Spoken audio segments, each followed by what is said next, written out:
We spend a lot of energy on building a low hierarchy organization here. And also, I don't consider myself the only CEO, like my co-founder, Valentin, especially.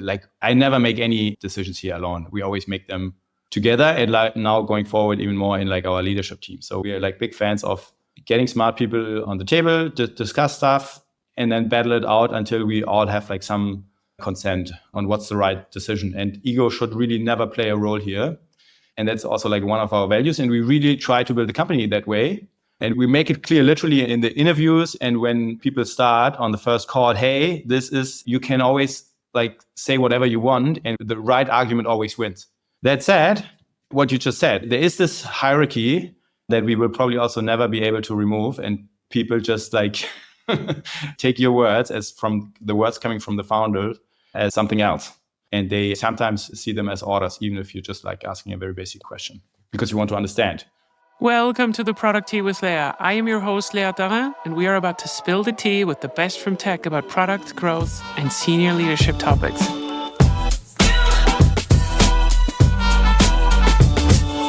Good morning, everyone. Today we talk to the CEO, the CPO, and the co-founder of AirFocus, a product management platform which specializes in prioritization and road mapping since 2017. Prior to founding AirFocus, he co-founded WeLevel, a company specializing in crafting elegant mobile and web applications in a matter of weeks. His deep passion for product innovation is matched by his commitment to helping others in the field create products that not only meet market demands, but also set new benchmarks for functionality and user engagement, aka killing it with product management. Welcome to the product team, Malte Scholz. How are you doing this morning? Thanks for having me today, Leah. I'm doing great. Thank you. That's fantastic. I did not just have to record this intro for 3 times because I made so many mistakes. So I'm very glad I got it right on the first try. Can you introduce yourself in a couple of sentences to fill out the blanks on what I have been missing? Yeah, sure. This was a pretty accurate intro, I would say. Yeah, I'm one of the founders here. I'm a product person. This is really core to what I love doing. And I founded AirFocus 7 years ago out of a lot of frustration and pain because I was working as a product manager in a SaaS company and was literally looking for better product tooling because the company was running on Jira and spreadsheet workaround. So I just became obsessed with this whole topic of product tooling and just built for ourselves in the early days. And then once we figured that other people have the same problem, we started going all into this company. We are now 3 co-founders and we, as you said, build a product operating system that helps mid-market and enterprise companies with product management.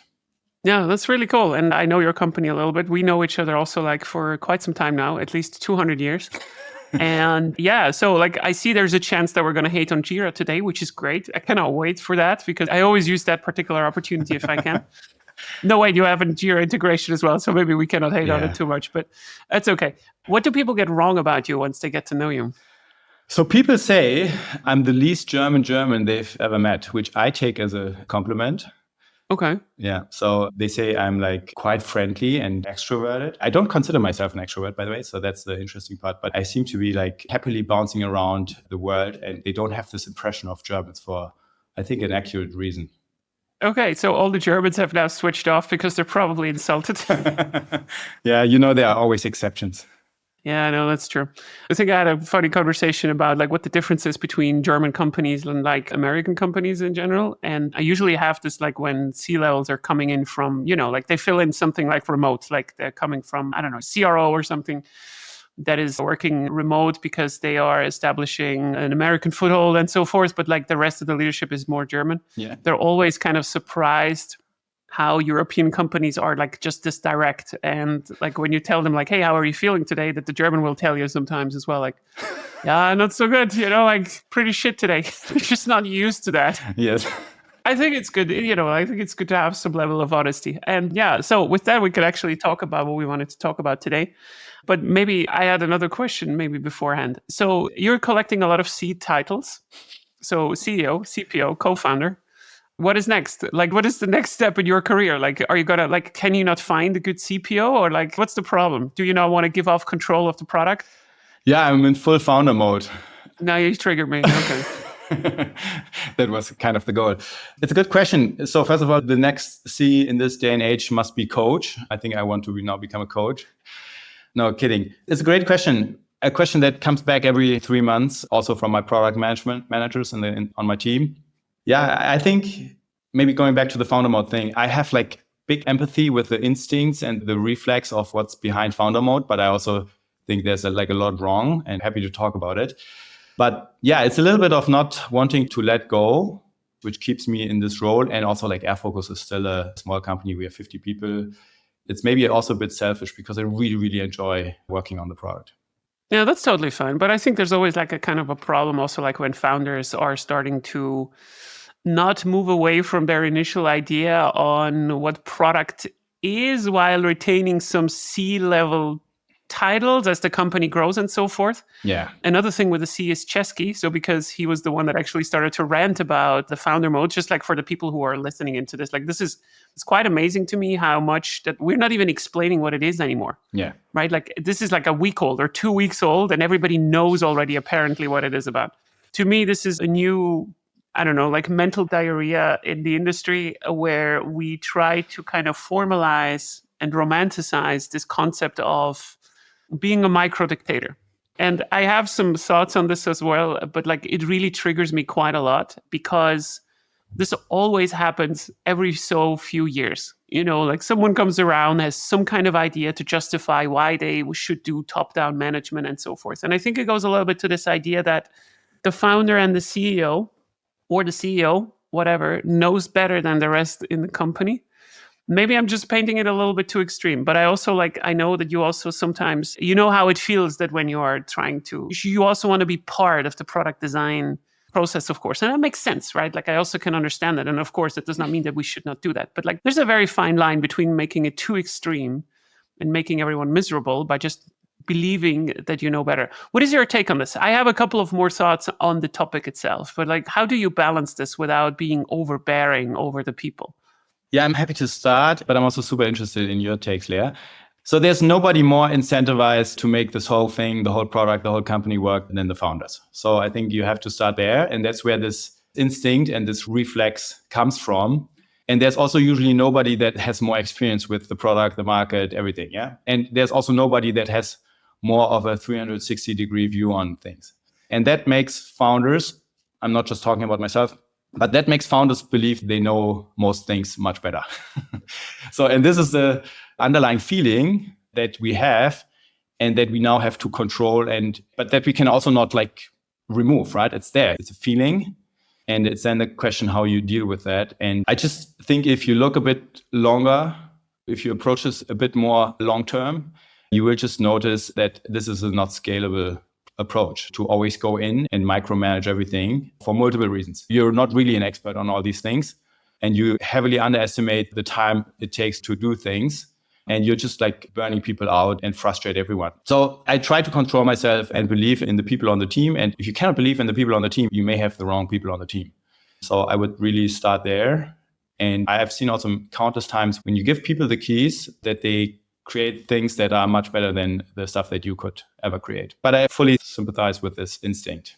That's a really interesting one because one of the companies that I sold last year, where I was just like hesitant to have a co-founder to just give off anything. It was not on the product side, right? Like it was more like on the financial and like the administrative side and so forth. It is a funny thing to me that in my head, it is like there's so much resistance.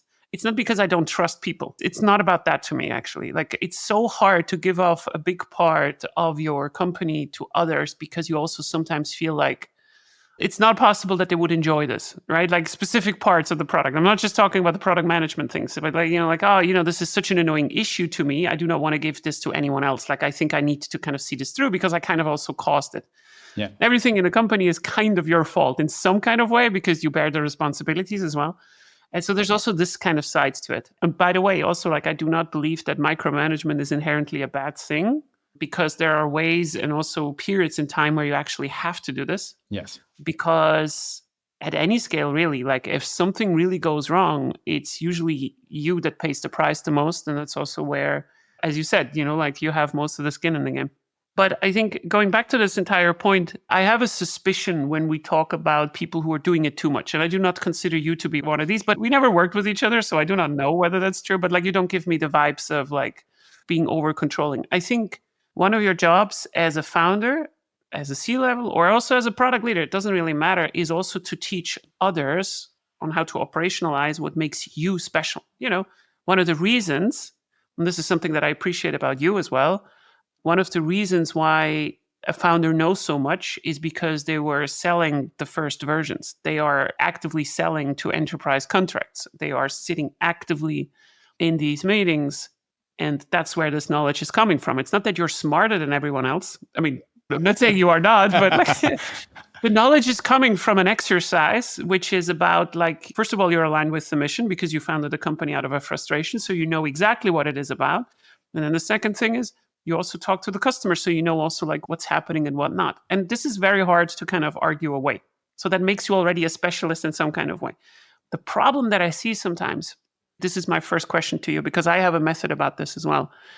You have the co-founder title and you have the CEO title at the same time. So when you say things, because you have these titles, is changing the dynamic. I'll give you a very specific example. I have a fun story from Small PDF that I might chuck in afterwards, but when people see you as being an authority in the company, someone that holds power, whether you're exercising it or not is completely besides the point, but you're the manager. When you ask specific questions and you're just asking a question, they think in there is an order. Yes. I've had this the other day where I was just asking hey, do you think I sometimes make convoluted arguments around something else? I don't know what it exactly was. And then that person was like, oh yeah, okay. We're going to change this and this and this about the process now. And I'm like, no. I asked about your feedback, not about changing anything. Do you get the same experience? Yeah, it happens all the time. We spend a lot of energy on building a low hierarchy organization here. And also, I don't consider myself the only CEO, my co-founder, Valentin, especially. I never make any decisions here alone. We always make them together. And now going forward, even more in our leadership team. So we are big fans of getting smart people on the table, discuss stuff, and then battle it out until we all have some consent on what's the right decision. And ego should really never play a role here. And that's also one of our values. And we really try to build the company that way. And we make it clear literally in the interviews and when people start on the first call, hey, you can always say whatever you want and the right argument always wins. That said, what you just said, there is this hierarchy that we will probably also never be able to remove. And people just take your words as from the words coming from the founder as something else. And they sometimes see them as orders, even if you're just asking a very basic question because you want to understand. So I agree with you. And I have some practical tips on how I'm trying to get around this. It's not perfect, by the way. But so first of all, I find the size and the scale that you are at, it's like a child that is probably before puberty, right? So it's a child that is really fun to be around, right? They're cute, it's fun to work with and so forth. But soon, if you start to scale, it starts to get really ugly because they're going to enter puberty. But, you're still there, right? And you're a parent, you know how that feels. So in one of my worst gigs that I ever had, I'm not going to name the company in any way, but in one of my worst gigs that I had, so this was pure startup culture around more than 10 years ago, but less than 30 years ago. This was the time where startup culture became a kind of a thing. This was the time when things flew around the office, right? Every day someone was crying because of the pressure and so forth. The offices were too small, right? We had 4 people working in a space that was just not made for more than 2 people and so forth. The chicken coop kind of era of product management. And I was part of that. Not as a leader though. And I did not have a lot of fun. But I do remember that our CEO at some point, also at this particular scale, I think we were about 50 to 40 people or something, stood in front of the entire company and he said that, I do not want any politics in this company anymore going forward. And that was the speech, nothing actionable afterwards. And it's just that I think it really matters who says it and how you say it, but also what you did beforehand. Because if you did not live this role model yourself, then nobody's going to believe you.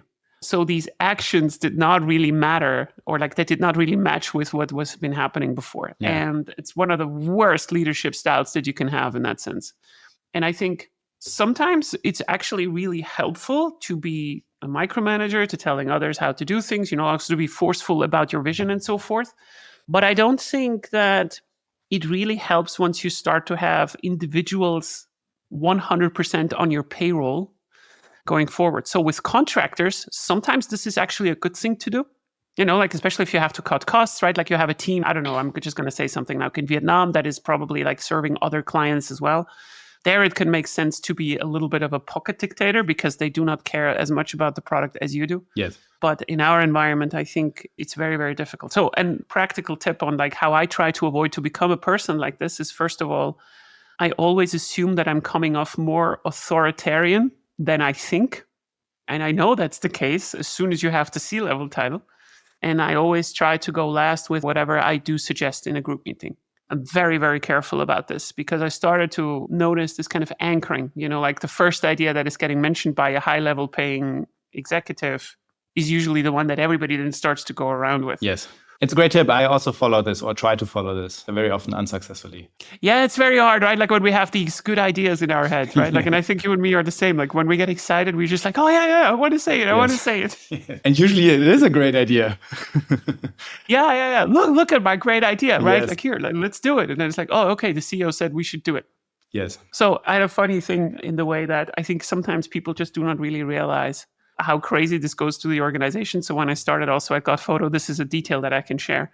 Oh, like the first thing that I always do is like I try to ask, so like what are the plans? So like what did you come up with? Like how does your roadmap look like? And this is also something that you're building a tool for, which is quite interesting. So like, can I look at the roadmap? And then usually the question is always like, why are we doing this? Right? So like, okay, we're building so and so and so. And then when the PMs tell you that, well, because the CEO said, or like, oh, we're building it for the board. It's like unironically. And that's like, oh, well, because we promised it to someone, then you probably are working in a sales-led organization. How do you think about this when we are building roadmaps? Because it's one thing to organize the stuff. And then there's another thing like to be data-driven and so forth. Where do you put this? Like, what is the level of data that you are okay with before going forward? Where you say like, hey, like this is good enough. And when do you say like, you know what, we know that this is broken, let's just go forward? Because I think you're in an interesting size of a company where this is becoming quite the challenge. Yeah. So first of all, we're building for real world product management. And that's maybe another topic for later. But there's like a big gap between textbook product management and then the real world. And we're trying to approach product management like that in terms of how we practice it, but also how we build the platform for our customers then to use it. So AirFocus is a hyper flexible software that our customers use as a toolbox to build a product management system for them. Yeah.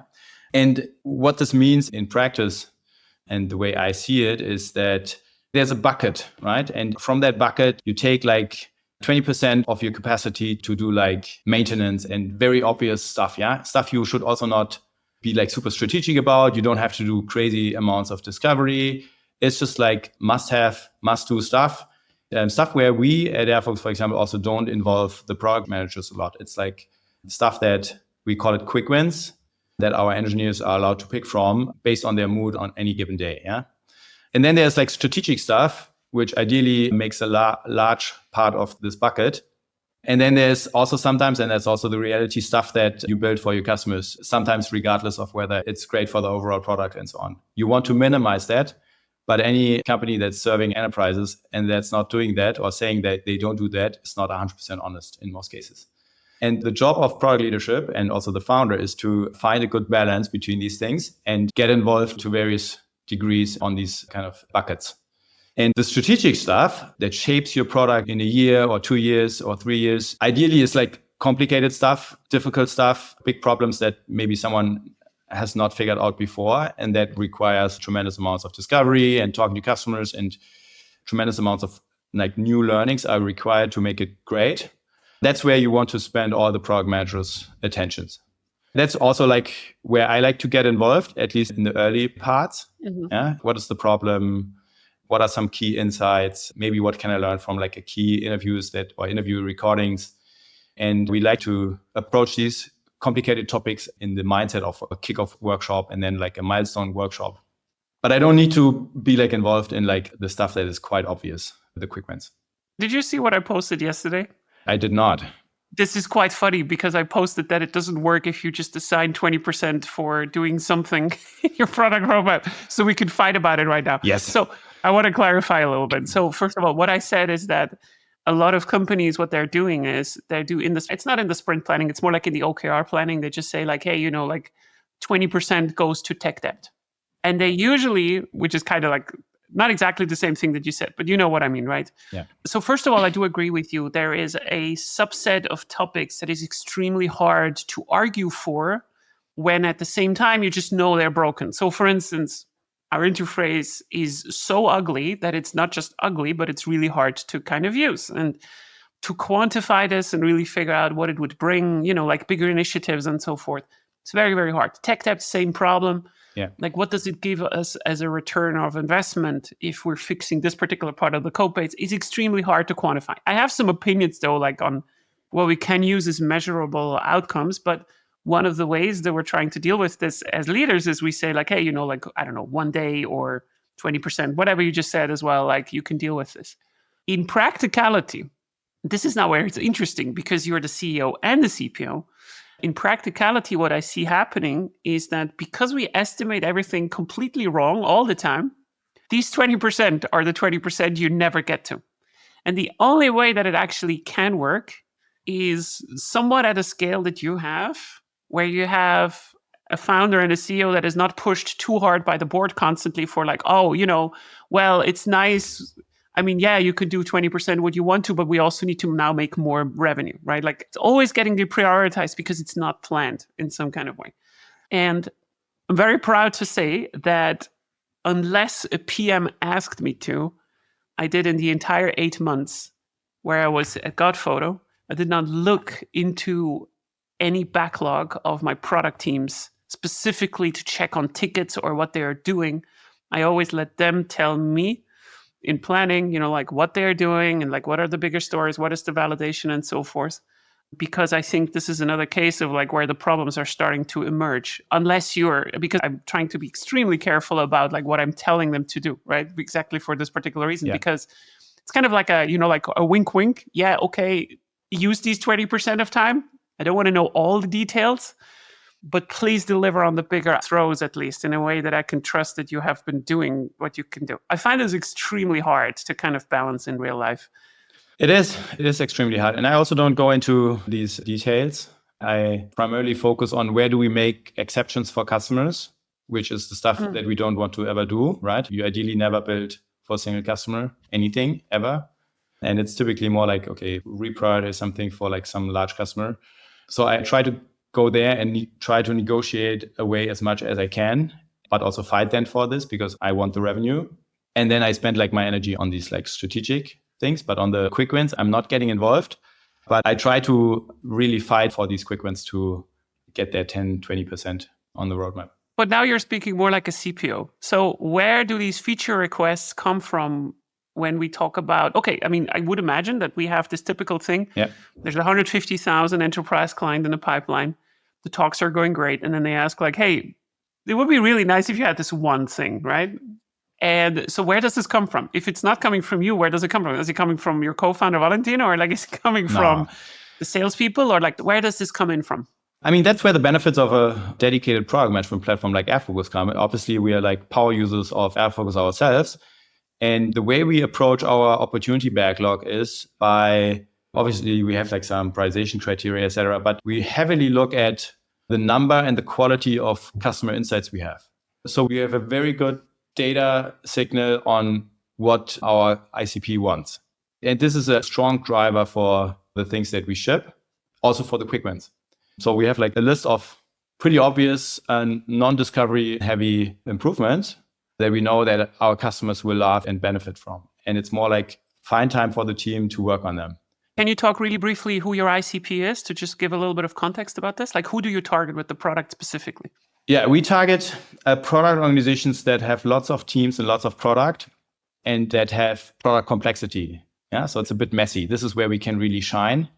So they have like lots of teams where the teams usually have their own ways of working. So they're quite like unique. And that's very often a good thing. Some would call it empowered. Some would call it a silo, whatever.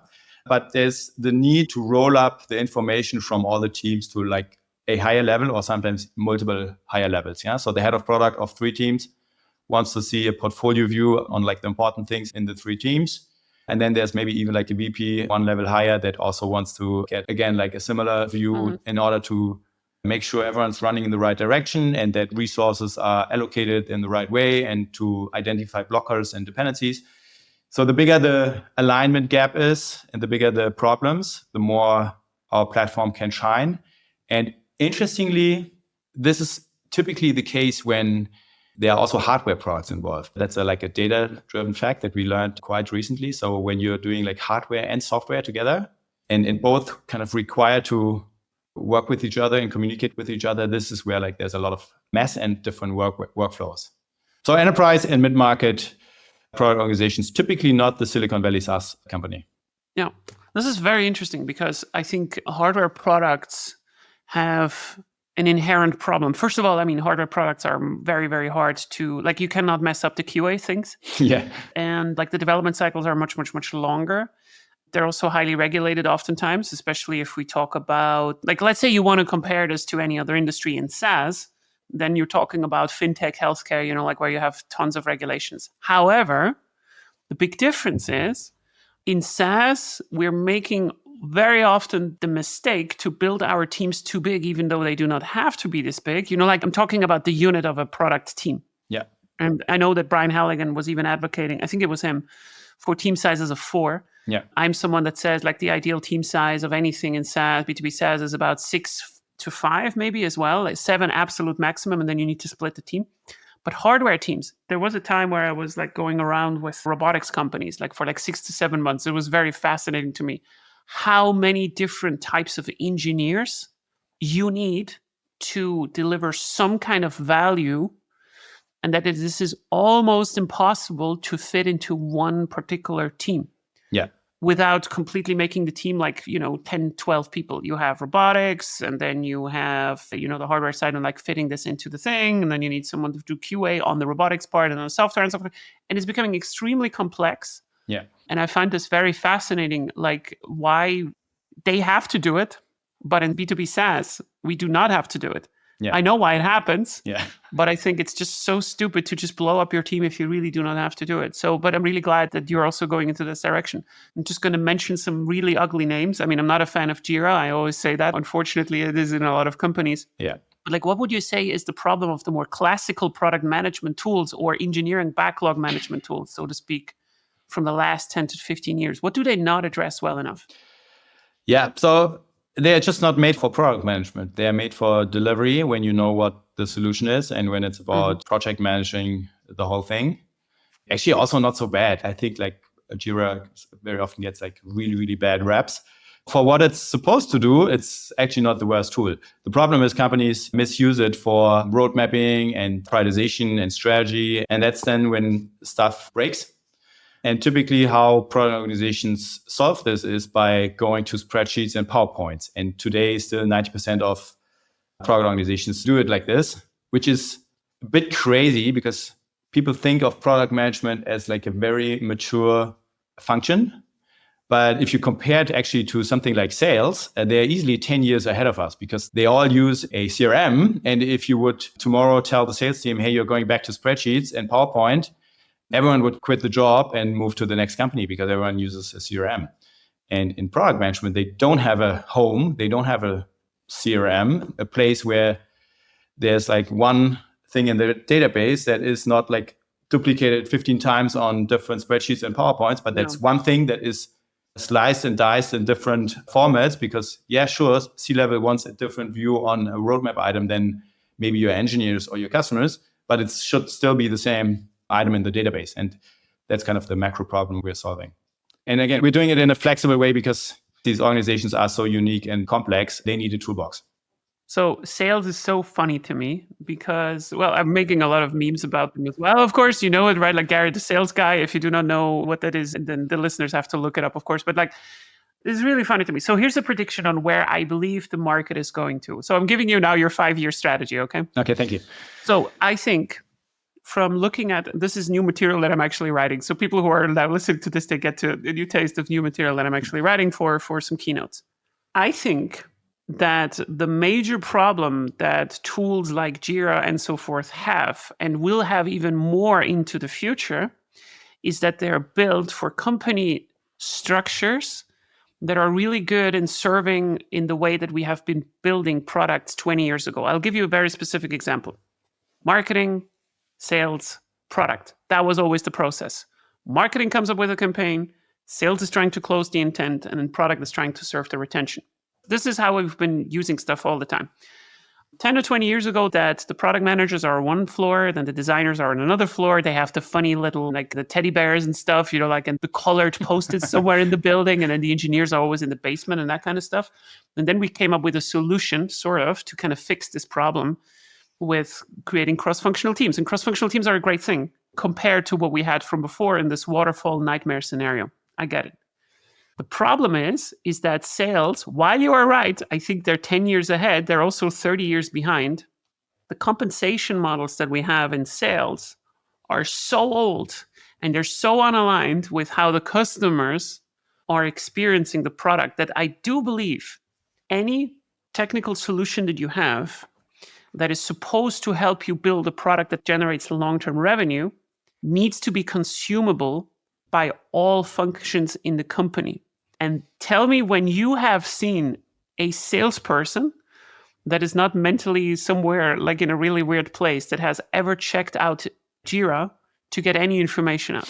They're not doing this. No. And they don't have to, right? Like I'm not expecting them to do that. Actually, I do expect the tools to go into this direction. Yes. I see a drastic movement where I changed my opinion a little bit, where we tried to, I think the industry for a couple of years tried to build analytics tools, for instance, for salespeople, which was also a kind of a car that I was betting on. But now I'm thinking actually that the good way forward is actually for the bigger analytics companies to also build to be consumable by sales. Specifically, if someone calls into your company and you're a salesperson and you're trying to do something with them, it is possible they're already activated in your product. It is possible that they've already been doing some stuff. It is impossible today with HubSpot or Salesforce to see what someone has been doing in the product and have a meaningful kind of insight without doing first like a 3-hour exploration with the PM on the side over there to kind of figure out what they've been doing. But that is the future of a customer experience. And this is why I'm saying that sales is 30 years behind, because there's nothing in the incentivization plan that encourages them to do that. Yeah. Customer success can also not do it really well.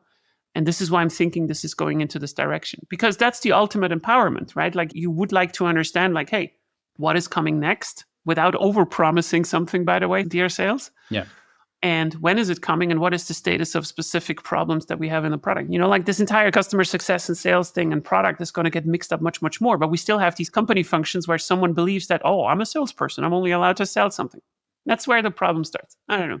I totally agree with that. I have never seen a salesperson log into Jira and check out a roadmap item no, our entire platform is built to include these go-to-market functions. And in many cases, it works quite well, but in many, it doesn't. You know what I think? I don't remember where I saw it. I saw a presentation from someone. I think I was part of an event where I also presented and they were whatever. But they had a really good idea in terms of avoiding this problem of sales wants to communicate what's coming in the product, which is understandable, but at the same time, not overcommitting on things that are too early to be communicated. So what we are always talking about, and you also do that, right? Like we should experiment on things and then, we should not ship it unless it has impact in the market. And there's an interesting kind of problem with this, because if you want to reserve the option to not ship something, you also should not communicate it to the customers because you will also disappoint them at the same time.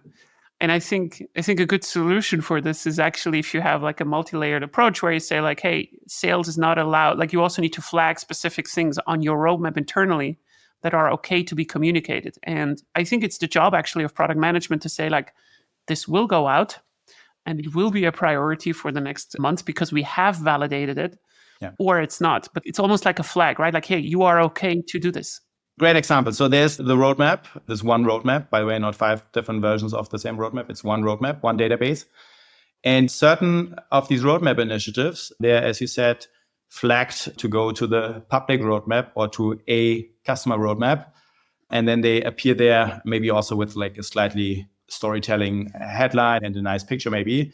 100%, yeah. That's the word, how modern product operations. It's so simple, isn't it? Can be. That's what it is. Yeah.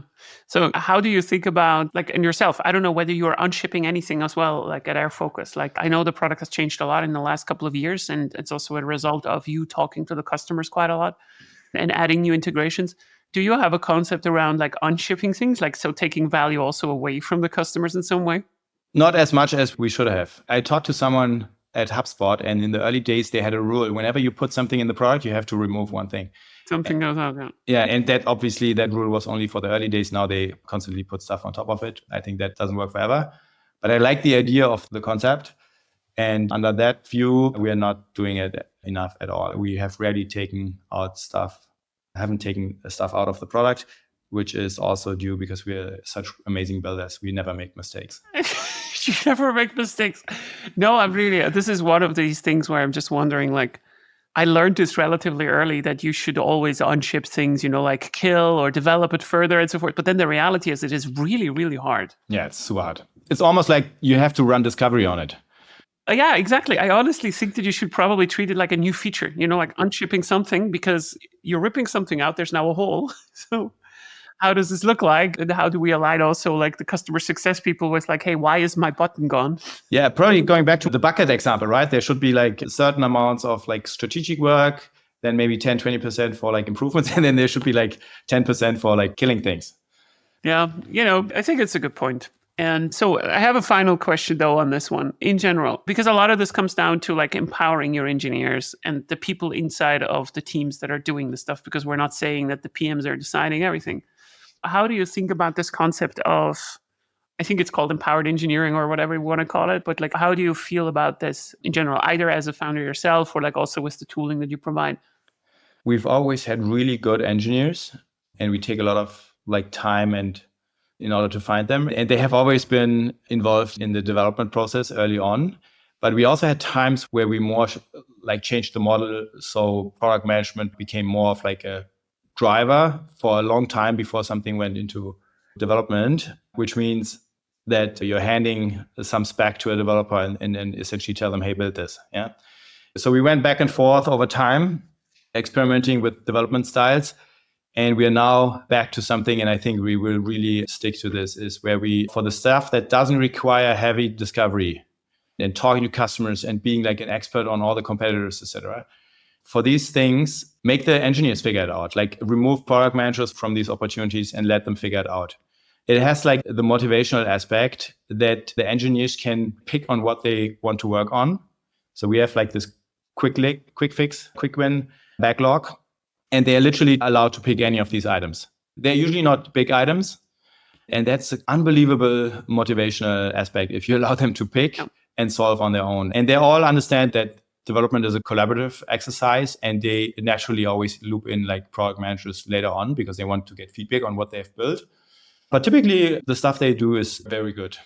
And that's because they're smart people, right? They are completely capable of solving problems. And this is where product managers also have to understand to shift their energy and their focus on solving like really hard problems and not like writing specs for very simple things. And in many cases, the whole direction of software development is going to go that the easy stuff is going to get automated by AI. Yeah, I don't think any product manager will write user stories in 2 years. I mean, it makes no sense.